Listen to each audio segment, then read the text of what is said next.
자, 그 첫 말씀, 신년주일에 주시는 첫 말씀 제목 한번 우리 한 목소리 읽어봅시다. 시작. 공허한 인생이냐 하나님 영광을 위한 인생이냐. 창세기 1장 1절과 2절의 기록입니다.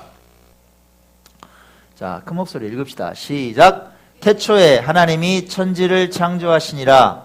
땅이 혼돈하고 공허하며 흑암이 깊음 위에 있고 하나님의 영은 수면 위에 운행하시니라. 아멘. 빅궁바해 어조 동사. 여러분 이 말 아십니까? 예. 갑자기 저게 무슨 말이야 지금 막 어안이 벙벙 어리둥절 하실 법도 한데 이게요 천지 창조의 순서입니다. 여러분 천지 창조 첫째 날 하나님께서 빛이 있으라 말씀하셨죠. 둘째 날 하나님께서 궁창을 나누시고 위아래를 나누셨어요. 셋째 날 물이 모이게 하시고 바다를 만드시고 묻이 드러나게 하셨습니다. 넷째 날 어때요? 광명체를 만드셨죠. 해와 달과 별들을 만드셨어요. 그리고 다섯째 날 하나님께서 바다의 고기 하늘에 나는 새를 만드셨어요. 여섯째 날 땅의 모든 동물들을 만드시고 마지막에 우리의 형상을 닮은 사람을 만들자 해서 천지창조를 완성하셨습니다. 빅궁바해 어조 동사. 외우기 쉽죠? 예. 그리고 하나님께서 6일 동안 천지를 창조하시고 7일 만에 안식일을 가지셨죠. 사실 이런 기계적인 암기보다 중요한 게 있어요. 바로 창세기의 첫 문장을 믿음으로 받아들이는 일입니다. 창세기 1장 1절은 성경의 가장 중요한 구절 중에 하나입니다. 신앙의 뿌리 같아요. 신앙의 뿌리. 예. 한번 읽어봅시다. 창세기 1장 1절. 자, 시작. 태초에 하나님이 천지를 창조하시니라. 이 구절을 인정하면서 신앙이 시작돼요. 이 구절을 인정해야 신앙이 시작된다. 진화론과 무신론이 가득 찬 이 세상에서 하나님께서 천지를 창조하셨다는 사실을 받아들이면서 믿음이 시작된다 이 말이에요. 믿음이 열리기 시작합니다. 여기서 말하는 천지, 이 천지가 무슨 뜻일까? 그냥 단순하게 뭐 땅과 하늘 이것만 말할까요? 여기에는 이런 의미가 담겨 있습니다. 여기서 말하는 천지란 과거에서부터 현재까지 존재하는 모든 것들 이렇게 이해하시면 좋아요.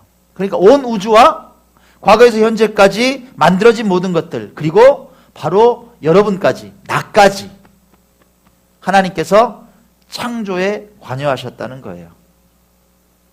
자, 조혜련 씨가 국민일보에 간증을 했더라고요. 그 기사를 읽은 적이 있어요. 자기가 감명받았던 설교 하나를 이제 이렇게 인용하면서 말을 해요. 진정한 성공이 뭐냐? 거기에 대해서 한 목사님이 설교를 하셨는데 이런 말씀하셔서 너무 감명을 받았다는 거예요. 진정한 성공이 뭐냐? 첫째, 내가 어디에서 왔는가를 아는 게 성공하는 거다. 둘째, 내가 사는 동안에 무엇을 해야 하는가를 아는 게 성공하는 거다. 세 번째, 내가 어디로 돌아가야 하는가를 아는 것이 성공하는 것이다. 여러분 이해되세요? 내가 어디서 왔는가를 알면 결국 그곳으로 돌아가기 위한 준비를 이 세상에서 이 삶 속에서 잘 할 수 있다는 요지로 정리할 수가 있죠. 맞는 말 아니에요? 여러분이 어디서 왔어요? 여러분이 어디서 왔어요? 여러분이 도대체 어디서 왔습니까? 천지를 지으신 하나님은 이 세상의 모든 것들의 창조에 관여하신 창조주자 이 말이에요. 여러분의 삶에 관여하셨다. 여러분은 하나님의 계획에 의해서 이 땅에 보내진 존재라는 사실이에요. 우리가 잊고 살거든요. 이사야서 44장 24절을 통해서 하나님께서 이렇게 말씀하십니다. 자, 읽어봅시다. 자, 시작. 내 구속자여 모태에서 너를 지은 나 여호와가 이같이 말하노라. 나는 만물을 지은 여호와라. 홀로 하늘을 폈으며 나와 함께 한 자 없이 땅을 펼쳤고. 아멘. 저를 어머니의 뱃속에서 새로운 생명체로 지으신 분이 누구다? 이 천지 온 우주를 만드셨고 주관하시는 하나님이시다 이 말이에요. 하늘과 땅을 펼치셨고 만물을 지으셨다고 스스로를 소개해요. 내가 이런 존재야. 그분께서 우리의 구속자가 되어주신다 이렇게 기록을 합니다. 자, 모태에서 우리를 지으셨어요. 그분이 우리의 뭐다? 구속자다. 여기서 말하는 구속자의 의미가 뭘까요? 구속자. 구속자 하니까 뭐가 생각나세요? 구속자? 조국 구속? 에?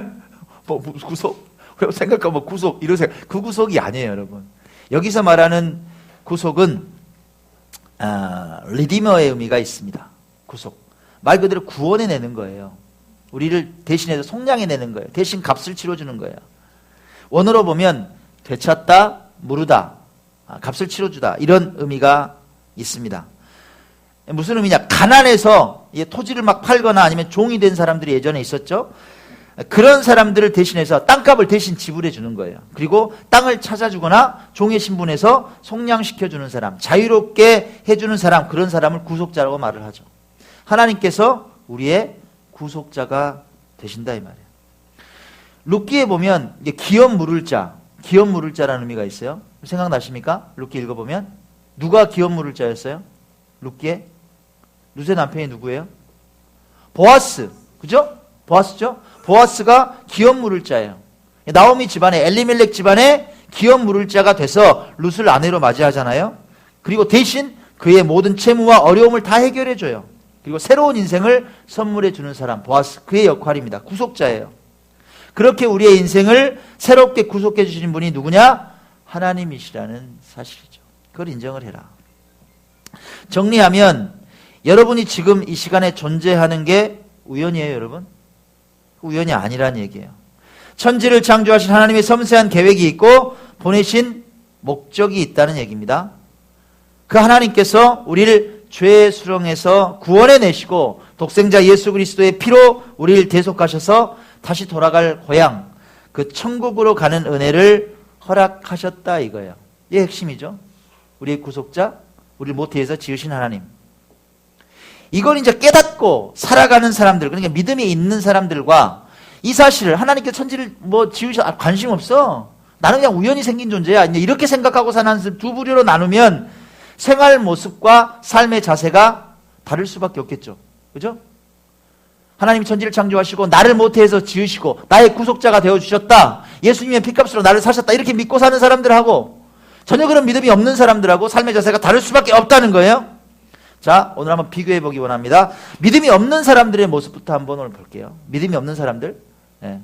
또 교회는 출석하지만 진정한 믿음이 없는 사람들까지 포함해서 그 모습을 한번 볼게요. 마치 창세기 1장 2절의 모습 같더라 이 말이에요. 묵상하는데 마치 그 모습이 창세기 1장 2절의 모습 같아요. 자, 읽어봅시다. 믿음이 없는 사람들의 모습이 꼭 이렇더라. 읽어봅시다. 시작. 땅이 혼돈하고 공허하며 흑암이 깊음 위에 있고 하나님의 영은 수면 위에 운행. 혼돈해, 막 공허해, 흑암이 있어. 예. 혼돈. 천지 창조 전에 이렇게 혼돈했다 이 말이에요. 혼돈이 무슨 뜻일까요? 혼돈의 뜻을 보니까 이거예요. 무형, 아무 형태가 없다. 막 섞여 있어. 또 텅 비어 있어. 영어로 보니까 폼레스예요. 폼레스.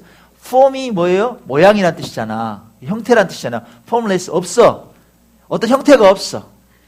예. 이 혼돈이란 말은 텅 비어 있다는 그런 뜻입니다. 자, 혼돈, 공허. 공허는 뭐예요? 비슷한 말이죠. 텅 비어 있는 거예요. 허전해요. 뭐가 채워진 게 없어요. 그리고 흑암이 있는 상태였다. 이런 상태가 천지 창조되기 전 하나님께서 새로운 역사를 이루시기 전의 모습이었다 이 말이에요. 묵상하는데 마치 믿음 없는 사람들, 일반적인 세상 사람들의 그런 마음 상태, 영혼의 상태 같은 생각이 들어요. 혼돈이 있어요. 공허해요. 텅 비어 있어요. 우리가 일반적으로 그런 얘기 많이 하잖아. 내 마음이 허전해 이런 얘기. 그죠? 자, 그러면 이 비어 있는 공허한 마음을 갖고 있는 믿음 없는 사람들은 어떻게 살까? 채우려고 하지 않겠어요? 공허하니까, 허전하니까 채우려고 끊임없이 달린단 말이에요. 어떻게 채울까? 꽉 차 있는 안정을 얻기 위해서 보통 이렇게 살아간다 이 말이에요. 먼저는 사랑을 갈구해요. 누군가로부터 사랑을 받아야 채워진다고 생각해요. 이성에게 빠집니다. 자신의 공허를 채우기를 바라죠. 끊임없이 상대에게 집착하고 소유하고자 합니다. 일탈된 현대인들은 정상적인 관계를 넘어서 불륜도 서슴지를 않습니다. 자신의 허전함, 공허만 달랠 수 있으면 괜찮아요. 불법도 괜찮아. 여러분, 그런데 그 허전함이 메워집니까? 아니요. 그 허전함과 혼돈은 절대 채워지지 않습니다. 자, 그러면 믿음 없는 사람들은 또 그 허전함을 달리기 위해서 어떻게 삽니까? 사람들은 또 인기와 명성을 구합니다. 그 환호와 대중의 관심을 받고 싶어 해요. 그래서 내 공허를 메꾸고자 애씁니다. 요즘 SNS 보면요, 어플이 많이 나오잖아요. 여러 가지 어플 있잖아. 별의별 어플이 많대. 뭐 어린이 얼굴처럼 이렇게 뭐 아주 아이들 얼굴을 만드는 그런 어플도 있더라고요. 야, 세상에, 예, 보세요. 몇 살처럼 보여, 이분이? 40이 넘어서 40대 중반이야. 얼굴이 이렇게 만들더라고. 예? 탁 올려놓는 거예요. 뽀송뽀송하게 만들어서 사진을 막 올려요. 보정해가지고. 애기 얼굴 만들어서. 이게 무슨 얘기예요? 이쁘지? 관심 좀 가져달라는 거 아닙니까? 예? 여러분, 연예인들은 왜 자살합니까? 그 인기와, 그렇죠. 인기와 허상을 쫓다가 거품처럼 인기가 사라져버리면 공허함이 극대화되는 거예요. 아, 난 가치가 없나 봐. 이런 생각을 하고 생명을 끊습니다. 여러분, 이 세상에서 자신이 값어치 있게 할 일이 얼마나 많은데 그 존재 목적을 모르고 사냐 이겁니다. 안 채워져요. 또 어떻게 채우려고 그래요? 그 허전한 마음을, 공허한 마음을. 재물로 공허를 채우기 위해서 달리고 또 달립니다. 수단과 방법을 가리지 않는 것은 말할 것도 없죠. 보통 돈만 된다면 영혼까지 팔 태세로 살아가는 사람들도 있습니다. 여기 모여있는 우리도 뭐 이 정도까지는 아니겠지만 이 재물을 모아야 내 인생의 공허가 채워지고 누리고 싶은 세상의 것들을 차지할 수 있다는 생각을 하고 사는 경우가 많죠. 묻습니다. 정말 그래요? 재물로 공허를 채울 수 있습니까? 공허를 채울 수 있어요? 이 재물로? 아니요. 여러분 더 잘하실 거예요. 그건 영원히 불가능합니다. 영원히. 절대 채울 수가 없어요. 사랑하는 여러분께 묻습니다. 혹시 여전히 내 마음에 채워지지 않는 공허가 있지 않냐 이 말이에요. 허전함, 뭔지 모르는 허전함. 여전히 그 허전함을 메우기 위해서 세상의 부질없는 것들을 끊임없이 갈구하면서 살아가고 계시진 않습니까, 여러분? 여러분 스스로에게 질문해 보시기 바랍니다. 자, 그렇다면 우리 안에 그 카오스의 상태, 혹시 혼돈의 마음, 공허한 영혼이 있다면 이걸 뭘로 채울 수 있냐 이 말이에요. 뭘로 채울 수 있느냐? 뭘로 채울 수 있을까요? 파스칼이 이런 말을 했습니다. 우리 한 목소리를 읽어봅시다. 시작. 인간의 가슴엔 다만 하나님만이 채울 수 있는 공백이 있다. 다시 한번요. 시작. 인간의 가슴엔 다만 하나님만이 채울 수 있는 공백이 있다. 하나님을 만나야 채워진다 이 말이에요. 하나님을 만나야 채워진다. 우리를 지으신 창조주께서 우리 영혼에 공백을 남겨두셨다. 오직 하나님을 만나야 채워지는 빈 공간이 존재한다는 거예요. 성경에 보니까 그 인생의 공허함에만 몸부림치다가 하나님의 아들 예수 그리스도를 만나서 구원의 감격과 기쁨을 누리고 삶의 전적인 변화를 맞은 사람이 있어요. 누굴까요? 그 사람을 한번 만나보겠습니다. 인생의 공허함 속에 있다가 예수 그리스도를 만나서 변화한 사람. 그 공허함이 채워진 사람이 있어요. 삭개오입니다. 누가복음 19장으로 갑니다. 자, 읽어봅시다. 자, 시작. 예수께서 여리고로 들어가 지나가시더라. 삭개오라 이름하는 자가 있으니 세리장이요 또한 부자라. 그가 예수께서 어떠한 사람인가 하여 보고자 하되 키가 작고 사람이 많아 할 수 없어 앞으로 달려가서 보기 위하여 돌 무화과 나무에 올라가니 이는 예수께서 그리로 지나가시게 되밀어라. 예수께서 그곳에 이르사 쳐다보시고 이르시되 삭개오야 속히 내려오라. 내가 오늘 내 집에 유하여야 하겠다 하시니 급히 내려와 즐거워하며 영접하거늘 뭇사람이 보고 수군거려 이르되 저가 죄인의 집에 유하러 들어갔도다 하더라. 삭개오가 컴플렉스가 하나 있었네요. 그죠? 사람은 누구나 컴플렉스가 있습니다. 컴플렉스가 하나 있어요. 뭐예요, 여러분? 보이십니까? 키가 작아요. 예수님 보고 싶어. 보고 싶은데 안 보여. 이게 이제 순간의 장면이지만 어렸을 때부터 그게 나름대로의 세컨플렉스가 될 수 있단 말이에요. 그죠? 자, 이런 자기의 단점을 좀 잊어버리고 또 그 공허한 마음들이 있었을 거 아니에요? 예? 그 공허한 마음을 채우기 위해서 그는 어떻게 살았어요? 삭개오가 세상의 부를 축적하기 위해서 피땀 흘려 살았다 이 말이에요. 그 공허함을 메꾸기 위해서. 식민지 이스라엘 시대 자기 백성들에게 세금을 걷어서 로마에 바치고 그 세금 중에서 일부를 자기가 떼서 내 부를 축적했다 이 말이에요. 그렇게 살았어요. 그는 일반적인 세리가 아니었어요. 뭐였어요? 세리장 여러분. 세리장. 세리 중에서 대장. 지금 같으면 세무서장이에요. 대단한 위치입니다. 얼마나 세속적으로 잘 나가는 위치인지 아시겠죠? 단적으로 말합니다. 그가 부자였다. 이 말은 인정사정 볼 것 없이 세금 걷고 그냥 갈퀴로 긁으면서 자기 재산을 축적했다 이 말이에요. 그러면 우리가 일반적인 세상의 관점으로 보면 남부를 꼽잖아. 그죠? 남부를 꼽잖아요. 그런데 그런 그가 왜 그렇게 예수님을 막 그렇게 보고 싶어 하냐고. 예수님 만나요. 누굴까? 진짜? 하나님의 아들이라 그러는데 그렇게 예수님을 만나보고 싶어 했다고. 왜요? 채워지지 않는 자신의 공허 때문 아니겠어요? 안 채워진다고. 내가 세리장이야. 돈도 많아. 사람들이 굽신굽신 인사도 해. 뒤에서 손가락질 할지는 몰라도 안 채워져요. 공허함이. 그는 예수 그리스도를 만나고 싶어 했어요. 채워지지 않는 자신의 공허 때문에 돈으로 채울 수 없는 마음, 좋은 자리로 채울 수 없는 공허, 그는 하나님의 아들을 간절히 만나보고 싶어 했다.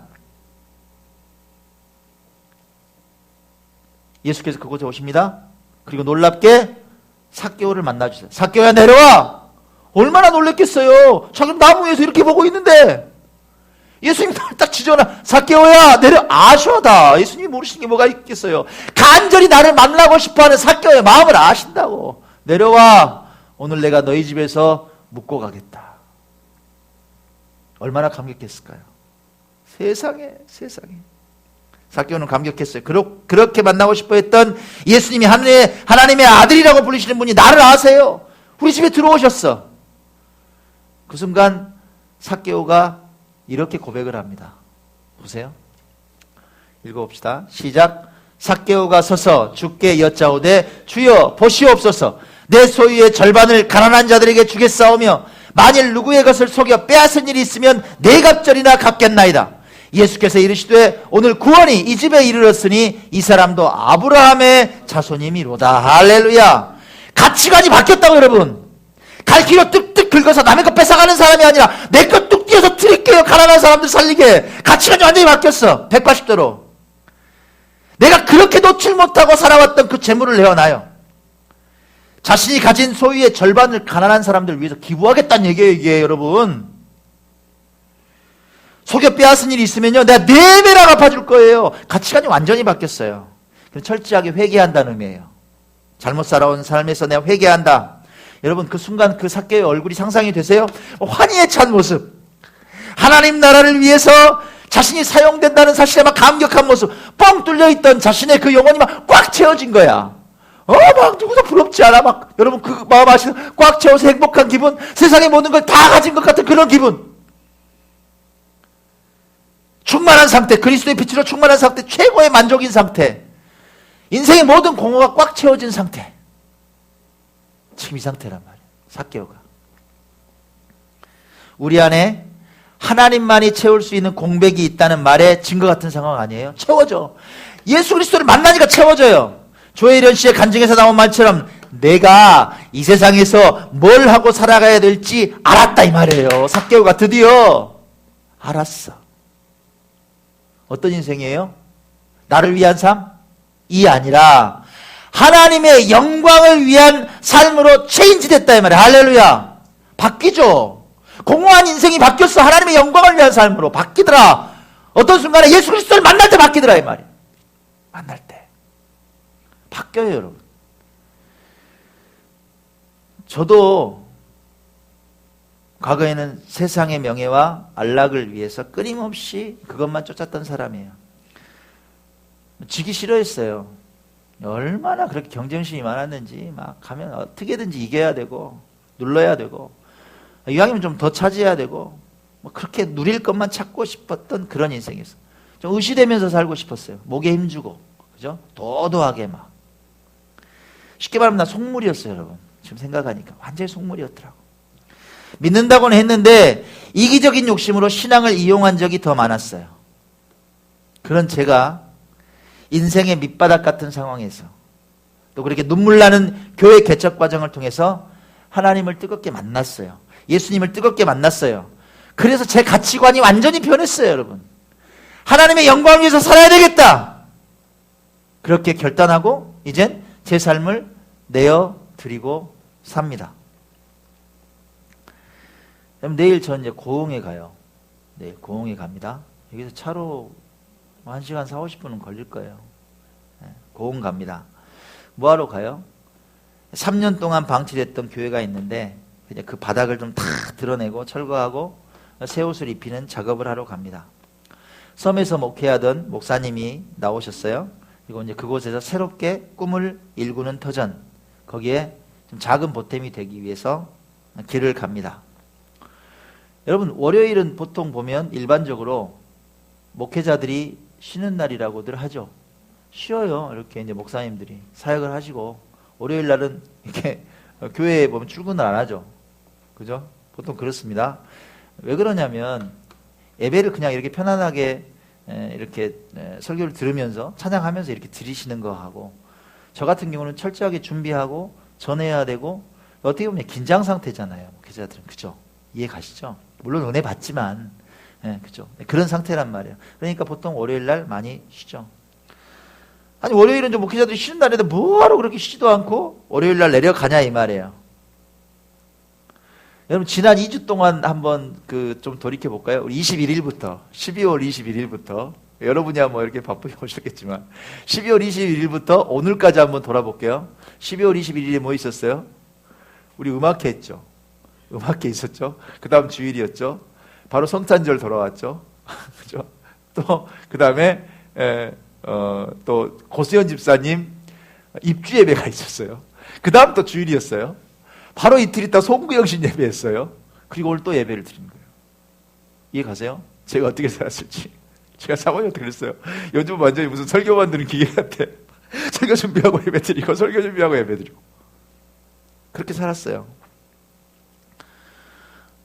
그저께죠. 그저께 이제 금요일 날도 사실 남평에 있는 백이성 목사님 도와드리려고 뭐 창고 지어드린다고 하다가 아무튼 그 일이 캔슬되면서 자재가 남았어요. 그래가지고 뭐 이거 이제 일정은 잡아놓고 어쩔 수가 없어서 금요일 날 잘 됐다 싶어서 그냥 그 자재 가지고 판넬 가지고 저희 1층에 저기 이제 우측이죠. 우측에 이게 이제 전부 지붕을 다 해서 만들었어요. 이제 물건도 좀 싸놓고 하게. 거기에 비가 그냥 떨어졌었거든. 뒤편에 다 지붕 만들고 하루 종일 우리 김영우 목사님하고 작업을 했어요. 그 옆한지 생전 제가 그렇게는 안 아픈데 어제 오후에 갑자기 막 복통이 나가지고 엄청 고생을 한 거예요. 그러면서 막 몸이 부들부들 막 떨리고 좀 놓여 있었어요. 어저께 그랬어요. 많이 좀 지친 것 같더라고요. 그러면 뭐 이 정도 상태면 그냥 쉬지. 딱 좋잖아요. 월요일 날 좀 쉬고 아무것도 안 하고 좀 쉬지. 뭐하러 고흥까지 또 가느냐고. 왜요? 하나님 기뻐하시니까 가요, 여러분. 하나님의 영광을 위해서 간다 이 말이에요. 그러면 여러분께 묻습니다. 육신은 조금 피곤하지만 제 마음 가운데 공허함이 있을까요, 지금? 대답 안 해드려도 되겠죠. 얼마나 행복한지 몰라요. 제일 기대되는 게 내일 또 강단에 십자가를 또 이쁘게 만들 거거든. 제일 가지고. 그 생각하면 벌써 기대가 돼요. 공허함 없어요, 저, 여러분.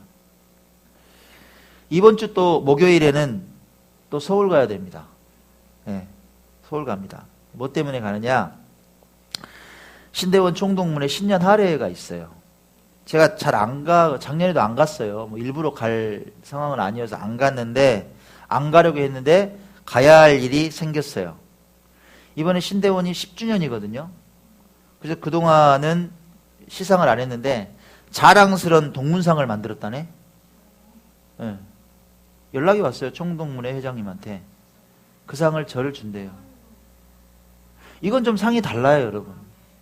처음 만든 상인데 우리 신대원을 대표해서 정말 자랑스러운 분, 사역을 정말 열심히 한다, 하나님의 영광을 드러낸다 하는 동문을 2명을 찾은 거야. 이번에 한국 요양성교회라고 거기 사단법인 만든 우리 하용석 목사님하고 저하고 둘이 골랐다는 거예요. 선한 친구들 만들어서 그렇게 작은 교회를 돕는데 우리 신학대학원에 정말 자랑이다. 동문들의 마음을 담아서 이 상을 드린다고 올라오라는 거예요. 그래서 가요, 여러분. 근데 저는 상 받는 거 좋은 거보다 그때 울컥했던 게 있어요. 그 말을 듣고. 마음감이 교차하면서 옛날 생각이 나는 거예요. 세상에 여러분, 실화예요. 제가 마지막 신학대학원 이제 3년을 다니잖아요. 6학기를 하니까. 마지막 3년을 다닐 때 그때가 2013년이에요. 여러분 2013년 아시죠? 그 12월에 개척이고 그때가 제일 힘들 때예요. 등록금이 없어요, 여러분. 등록금이 없어서 학교에서 탕감해주고 다녔어요. 납부금 안 내고. 개척할 때 제가 뭐가 있었어요? 개척할 때 가진 것 없어서 수많은 동문들이 십시일반 도와줬던 막 기억이 나는 거예요. 벽돌원금 한다니까 5만 원, 10만 원, 15만 원, 20만 원 보내고, 여러분 지하에 있는 드럼 있죠? 이거하고 똑같이 생긴 거. 우리 독립동에서 계속 썼던 드럼. 그 신대원 동문회에서 해준 거예요. 그렇게 십시일반 받았던 그 기억이 나더라고. 그 시절 받았던 은혜가 너무 커서 이제는 돕고 나누고 섬겼더니 하나님께서 이런 귀한 자리에 서게 하세요. 할렐루야. 놀라운 일을 이루신 하나님을 찬양합니다. 이렇게 사니 제 마음에 공허함이 있냐고. 공허함이 아니라 마음이 꽉 찼고 남았네. 남은 이만큼 가져가 누가. 예? 예. 사랑하는 여러분, 묻습니다. 이 안에 어떻게 살아가실래요? 2020년 새해가 밝았어요. 벌써 닷새가 지났네. 응? 어떻게 사실래요? 여전히 내 인생의 목표와 차지할 것만 바라보고 그렇게 사실래요? 똑같이? 아니면 하나님의 영광을 위해서 내가 결단하고 헌신해야 될 소명을 위해서 살아가시겠냐? 이 말입니다. 우리 삭개오 아까 만났잖아요. 여러분 세리장 삭개오, 나만 위하는 살찐 부자로 살아가실래요? 아니면 예수님을 만난 삭개오처럼 가난한 이웃을 위해서 하나님 나라를 위해서 헌신하며 살아가시겠습니까? 여러분 결단하십시오. 사랑하는 여러분이 혼돈과 공허의 인생이 아니라 하나님의 영광을 위해서 온 삶을 기쁨으로 내어드리는 참 크리스천으로 2020년을 승리하면서 살아가시기를 주의 이름으로 간절히 축원합니다. 아멘. 할렐루야.